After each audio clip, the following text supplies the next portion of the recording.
Morning friends, आप सबका हमारे चैनल में स्वागत है के ट्यूटोरियल्स में। आज का जो हमारा शॉर्ट टॉपिक है वह है मुगल कालीन किसान और कृषि उत्पादन। खेतिहर समाज की बुनियादी इकाई गांव थी जिसमें किसान रहते थे।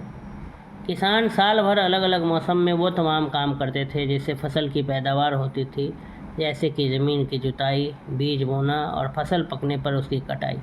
इसके अलावा वे उन वस्तुओं के उत्पादन में भी शरीक होते थे जो कृषि आधारित थी, जैसे कि शक्कर, तेल इत्यादि। लेकिन सिर्फ मैदानी इलाकों में बसे किसानों की खेती ही ग्रामीण भारत की खासियत नहीं थी। कई ऐसे क्षेत्र भी थे, जैसे कि सूखी ज़मीन के विशाल हिस्सों में भी पहाड़ियों वाले इलाके जहां उस तरह की खेती नहीं हो सकती थी, जैसे कि ज़्यादा उपजाऊ ज़मीनों पर। इसके अलावा भूखंड का एक बहुत बड़ा हिस्सा जंगलों से घिरा था। तरह है कि खेतिहर समाज की जो बुनियादी इकाई क्या होती है, गांव होती है, जिसमें किसान रहते थे। और किसान जो है साल भर अलग अलग मौसम में वो तमाम काम करते थे जिससे फसल की पैदावार होती थी, जैसे कि ज़मीन की जुताई, बीज बोना, फसल पकने पर उसकी कटाई।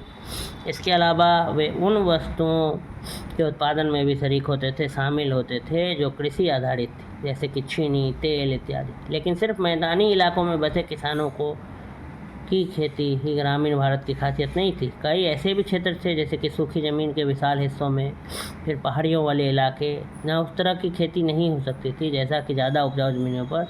इसके अलावा भूखंड का एक बहुत बड़ा हिस्सा जो था वो जंगलों में घिरा था। तो इस प्रकार ये हमारा जो शॉर्ट टॉपिक था मुगल कालीन किसान और कृषि उत्पादन, यहीं पे समाप्त होता है। अगर आपको मेरा वीडियो अच्छा लगा हो तो जल्द से जल्द चैनल को सब्सक्राइब करें और लाइक और शेयर करें। धन्यवाद।